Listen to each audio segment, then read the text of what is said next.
আসসালামু আলাইকুম। আপনারা সবাই কেমন আছেন? তো দেখতে পাচ্ছেন আমাদের মুরগিগুলো নিচে নেমে গেছে। আমাদের মুরগিগুলো কিন্তু এভাবে ছেড়ে পালি না। বিড়ালের কারণেই আমরা মূলত ছেড়ে পালি না। কিন্তু আজকে ভুলবশত সকালবেলা ছাড়তে গিয়ে মানে আমাদের মা মুরগিটা আরকি ছুটে গেছে। এরপর তার বাচ্চাগুলোকে ডেকে বিভিন্ন জায়গায় নিয়ে যাচ্ছে। আর আমি এবং আফিয়া ওদেরকে দেখে রাখতেছি। মানে যেভাবেই হোক মুরগির বাচ্চা এবং মুরগিকে আজকে ধরতেই হবে। মানে আমি যদি বাসায় চলে যাই এখান থেকে তাহলে মুরগির বাচ্চাগুলো ঠিক মতন একটাও পাবো না হয়তো। তো এখনো সময় হয় নাই মুরগির বাচ্চাকে মানে ছেড়ে দেওয়ার। তো আরো কিছুদিন পালবো খাঁচায় বেঁধে তারপরে ছাড়বো। তো এখন যেহেতু ছুটে গেছে, এখন তো ওদের দৌড়ানোটা ঠিক হবে না। এখন কিছুক্ষণ থাকুক, তারপরে হচ্ছে আমি আস্তে করে মানে মুরগিগুলো ঘরের দিকে নিয়ে আসবো। আর খাবার দিব, তাহলে ওরা চলে আসবে ভালোভাবেই। তো দেখতে কিন্তু আমাদের মুরগির বাচ্চাগুলো আগের থেকে অনেকটাই বড় হয়ে গেছে। তো আশা করা যায় আরো ১০-১৫ দিন পালতে পারলে আমাদের মুরগির বাচ্চাগুলো মানে বিপদ মানে ঝুঁকিগুলো কেটে যাবে। মানে মুরগির বাচ্চা যে মারা যাওয়ার একটা ঝুঁকি থাকে, ওই ঝুঁকিটা কেটে যাবে। তো এই জায়গাটা দেখতে পাচ্ছেন, এই জায়গাটা কিন্তু অনেক আগে অনেক মুরগি থাকতো। আর এখন কিন্তু ঐরকম কোনো মুরগি আসে না এখানে। আর এখানে কোনো রাওয়া মুরগিও নাই। আর আমাদের এই মুরগিটা যদি ডিম পাড়ে তাহলে কিন্তু বেশ ডিম হবে না। এখন এই যে দেখেন আমরা ২ পাশ থেকে ধাওয়া দেওয়ার পরে মুরগির বাচ্চাগুলো তার ঘরের কাছে চলে আসছে। এখন কি করব? এখন কিছু খাবার গোলাবো, তারপরে হচ্ছে মেখে টেকে ওদের মানে খাঁচার ওইখানে নিয়ে ডাক দিব, তারপরে দেখি আটকা যায় কিনা। মা মুরগিটাকে যদি আটকাতে পারি তাহলে বাচ্চাগুলো খুব সহজেই ধরা যাবে। তো এখানে খাবার দিতে যেয়ে কিছু খাবার পড়েও গেছে। তো দেখি কষ্ট করে ধরা যায় কিনা। মানে মুরগির বাচ্চাগুলো যখন ছুটে যায় তখন মা যেদিকে যায় বাচ্চাগুলো ওদিকে যায়। আর মাকে আটকাতে পারলে বাচ্চা ধরা খুব সহজ হয়ে যায়। তো আমি চেষ্টা করতেছিলাম মাটাকে কোনোভাবে ধরা যায় কিনা। তো এটা খুব সাবধান করতে হবে, কারণ মাটা উড়াল দিয়েও চলে যায়। আর এই যে দেখতে পাচ্ছেন আমাদের লাল যে মুরগির বাচ্চাগুলো, এগুলা কিন্তু আমাদের টাইগার মানে আমাদের সম্রাট বাবুর বাচ্চা এগুলো। আপনারা যারা আমার পুরান আর কি ভিউয়ার্স, যারা অনেক আগের থেকে ভিডিওগুলো দেখেন, তারা সম্রাট বাবু, রাজা বাবু, সুন্দরী, মায়াবতী ওদেরকে চেনেন। তারপর পুকি বুড়ি, পোকাবুড়া। তো পুকি বুড়ি, পোকাবুড়ার মধ্যে থেকে এই যে এখানে একটা হবে যেটা মা আর কি বর্তমানে আছে। তো অবশেষে আমাদের মুরগির বাচ্চাগুলো ধরে ফেলছি। তো আজকে আবার চলে আসলাম। আজকে এখন আমরা হচ্ছে মুরগি ছাড়বো। মানে ওদিন তো ধরেছি, ওদিন অনেক কষ্ট হয়েছিল ধরার পরে, তারপরে আর ছাড়া হয় নাই ওইরকমভাবে। তো আজকে যেহেতু মুরগির বাচ্চা আর কি ছাড়বো এবং মুরগি ছাড়বো, তো খুব সাবধান আর কি ছাড়তে হবে, কারণ মা মুরগিটা কোনোভাবে ছাড়া যাবে না। মা মুরগিটা যদি একবার চলে যায় তাহলে ধরা যায় না। আমাদের মুরগির বাচ্চাগুলোকে কিন্তু এখনও ফিড খাওয়াচ্ছি এবং ভুসি। আর নতুন করে অ্যাড করছি হচ্ছে ওই যে ভুট্টার পাউডার, ওইটা একটু মাঝে দেই। আর ফিডটা এখনও খাওয়াচ্ছি, কারণ হচ্ছে মুরগির বাচ্চাগুলো যখন প্রাপ্ত কি ১ মাস ১.৫ মাস হয়ে যাবে তখন আস্তে কমিয়ে দিব। এরপর দানাদার শস্য যেগুলো আছে ওগুলা খাওয়াবো। তো এই যে আগে কিন্তু আমি সর্বপ্রথমেই মা মুরগিটাকে ধরে ফেলছি। এখন বাচ্চাগুলো যেখানে যাও খুশি, কোনো সমস্যা নাই। কারণ মা যেখানে আটকানো থাকবে মুরগির বাচ্চাগুলো সেখানেই থাকবে। তো দেখেন মা মুরগিকে যেহেতু ধরে ফেলছি, এখন কিন্তু মুরগির বাচ্চাগুলো বেশি দূরে যাচ্ছে না।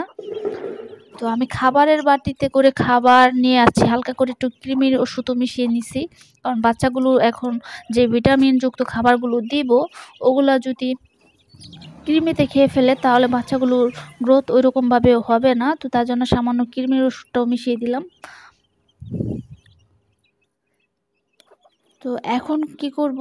এখন হচ্ছে এই যে দেখেন কি করলাম, খাবারের পুরো অংশটা এই যে বাটিতে রেখে দিচ্ছি। আর এইখান থেকে যেহেতু ওষুধ মিশিয়েছি এখানে অতটা খাবে না। তো এই যে দেখেন আমাদের মুরগির বাচ্চার গ্রোথটা কেমন হয়েছে আপনারা কমেন্ট করে জানাবেন। তো এইখান থেকে দেখা যাচ্ছে ৩টা মোরগ হবে, আর বাকিগুলো সম্ভবত মুরগি হতে পারে।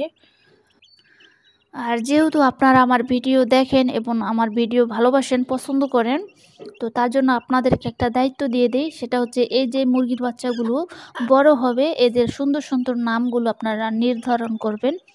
চাইলে আগের ভিডিও মানে আমার পুরান ভিডিওর মধ্যে যে মুরগিগুলো ছিল, ওই একই নাম পুনরায় রাখা যেতে পারে। কোনোটার নাম মায়াবতী, সুন্দরী, তারপরে রাজাবাবু, সম্রাটবাবু, তারপরে সুলতান। তো বিভিন্ন ধরনের নাম ছিল আমাদের মুরগিগুলো। সেই মুরগিগুলো এখন নাই। অসুখে এবং বিভিন্ন রোগে আক্রান্ত হয়ে মারা গিয়েছে। তো আমরা নতুন করে যেহেতু খামারটা শুরু করেছি, তাই নতুন করে আবারও নাম রাখতে চাই। তো এখন হয়েছে কি, রাত হয়ে গেছে। তো রাত হয়ে গেছে, আমাদের খরগোশ এখন তার বাচ্চাগুলোকে দুধ খাওয়াচ্ছে। তো সে নিজের থেকে আসছিল না, তা আমি একটু জোর করে নিয়ে আসলাম। ভাবলাম যে রাত্রে অন্ধকারে খাওয়াতে পারে নাকি। তো তার জন্য মা খরগোশটাকে ভিতরে ঢুকিয়ে দিয়েছি। আর আমি একটু মোবাইলের লাইটটা মারছি। আর এতে করে দেখা যাচ্ছে বাচ্চাগুলো সুন্দরভাবে তার মা থেকে দুধগুলো খাচ্ছে। আর একটা একটা বাচ্চা কি উল্টাপুল্টি করে খাচ্ছে, মানে দেখতে খুব হাসি লাগছে। মানে ওরা কিভাবে জানি আন্দাজ করে নেয় যে কোনটা ওর মা। আর আমি যদি পাশে শিমুল তুলা রাখি আর কি, সেই তুলার ভিতরে ওর মুচড়ে মুচড়ে মুখ দিয়ে রাখবে, মানে যেখানে ওই নরম পায় ওইখানে চলে যায় মুখ দিয়ে। তো এখন কিন্তু ওর মা ওদেরকে একটু মাঝে মাঝে মুখ দিয়ে দেখে, একটু উমা দেয়। তারপরে হচ্ছে এই যে দেখেন এভাবে বসে আছে।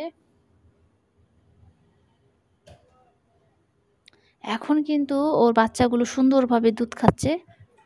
তো এই দৃশ্যটা দেখতে খুব ভালো লাগতেছে। আর আগে থেকে কিন্তু আমাদের বাচ্চাগুলো মাশাল্লাহ অনেকটাই একটু বড় হয়েছে বলা চলে। আর পেকম, মানে পেকম না, ওটা কি বলে, পশম, লোম লোম গজাচ্ছে একটু একটু।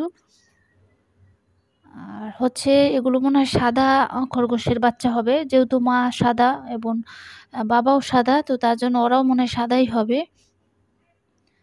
তো আমাদের খরগোশের বাচ্চারও যখন বয়স 15 দিন হয়ে যাবে, তখন পুরোপুরিভাবে বোঝা যাবে কোনটা কোন কালার হলো। তো দেখেন মা কিন্তু খাওয়াচ্ছে দুধ। প্রথম চলে আসছিল, তারপর আমি কানে হাত দিয়ে ধরে বসছিলাম। এরপরে চুপ করে দেখি ওর মা বাচ্চাগুলোকে সুন্দরভাবে দুধ খাওয়াচ্ছে।